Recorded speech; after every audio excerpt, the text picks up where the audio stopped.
Far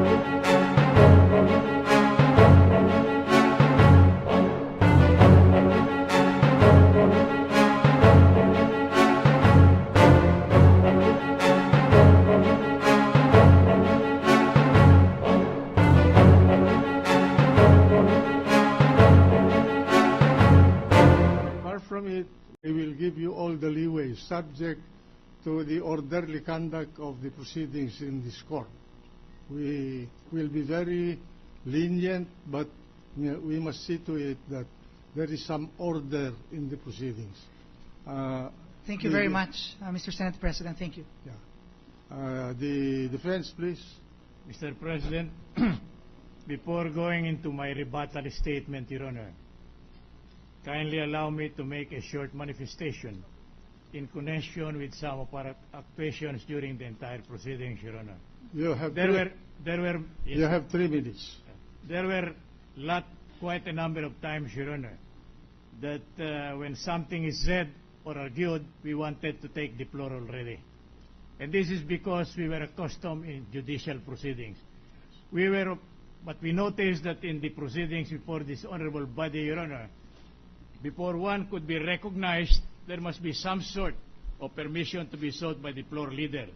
And this, we were not mindful, Your Honor, because we consider this court as a constitutional court, Your Honor, and not merely the legislative part of the governmental machinery enacting bills for purposes of enacting laws, Your Honor. Yes. It is precisely why there are times when we wanted to butt in, there were times we wanted to make the counter-argument, and this is not manifested by any desire to violate or in any way degrade the authority of this honorable court.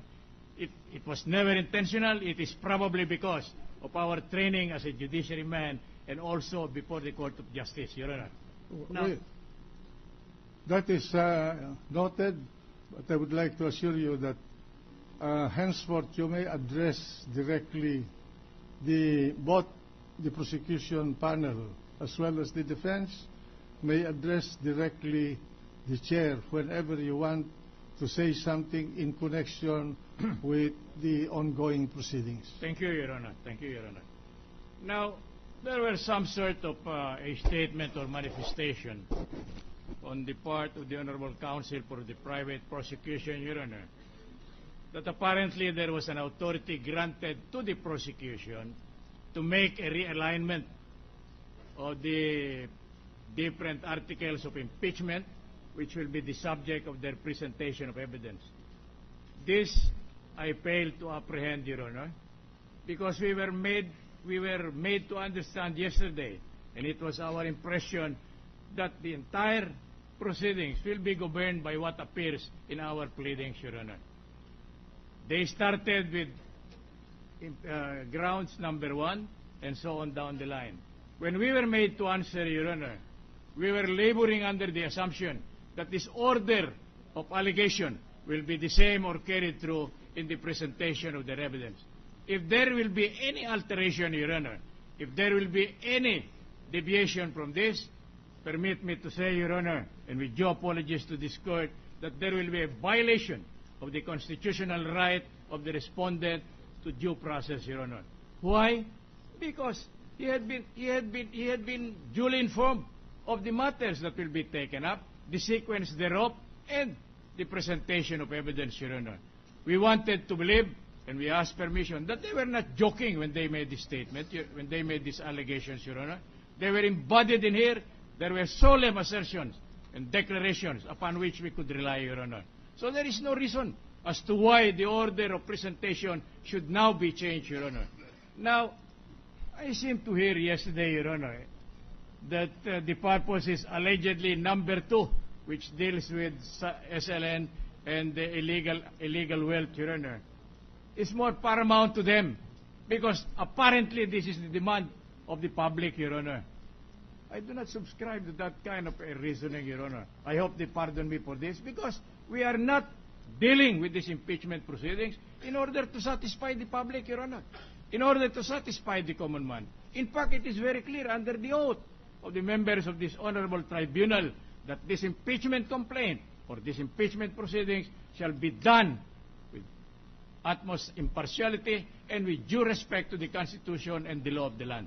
Not to follow the dictates of the Commonwealth, to follow the dictates of the people in the street, Your Honor.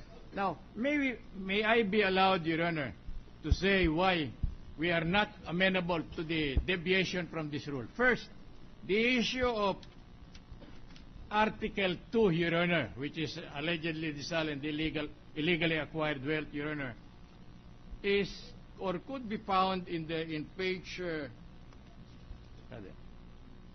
in paragraph 10 and 11 of their page 30. In paragraph 10, Your Honor.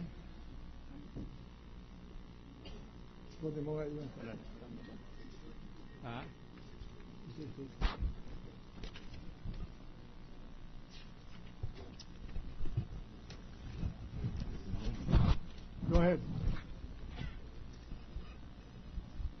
Paragraph 2.2, Your Honor. It is stated, respondent failed to disclose to the public his statement of assets, liabilities, and net worth as required by the Constitution.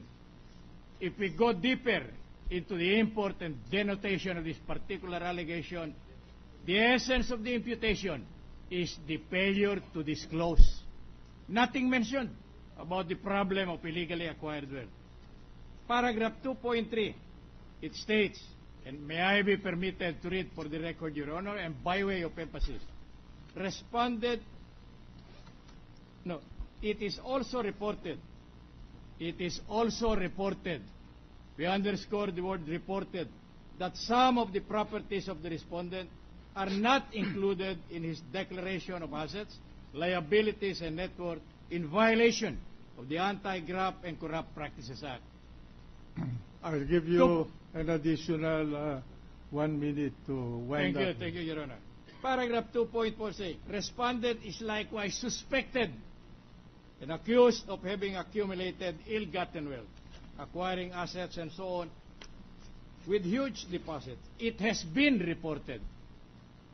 In other words, this allegation gravitates or centers on the alleged suspicion, on the alleged report, which cannot be accepted as valid allegations in cases of pleadings required by our rule of procedure. Because our rule of pleading states that the pleading should contain a brief, concise statement of the ultimate facts upon which the pleader relies. On the part of the plaintiff for his cause of action, on the part of the defendant for his defense. It has been ruled on so many occasions that report and suspicion cannot form part of allegations of the ultimate facts because they cannot be relied upon. Secondly, if we examine the verification that they are claiming in this case, they never stated that they affirmed the report and so on and so on. So to us, it will be a deprivation of our right to continue presenting evidence in this court by reason of the fact that they will be allowed to present evidence on this matter without any resolution before this honorable court on whether these are in accordance with the procedure laid down by our rules of court and rules of procedure, Your Honor. Anyway, are you through, your counsel? Yes, Your Honor. Thank you very much for the Thank you very extension. much. The chair would like to plead for understanding by both parties about the proceeding. We cannot waste our time arguing with these technicalities. I'm sure that as seasoned lawyers, we can handle the situation as it comes inside a courtroom. Whether the starting point of the presentation of the proponent of the case is anywhere within the allegations in the complaint, the defense, I'm sure that they're prepared properly, could meet the challenge. So may I appeal to you that let us proceed with the merits of this case so that the people will not think that we are delaying this proceeding. The chair therefore rules that since yesterday there was an indication of a request to reorder the border proof. to be done by the prosecution, which they have done now. Let's comply with that, and I order that it be so. Thank you, Your Honor. We'll abide. Proceed. Yes, Proceed with the presentation of your witnesses. thank you very much, Mr. Senate President. May we request the honorable body to call our first witness? May we call the clerk of the Supreme Court.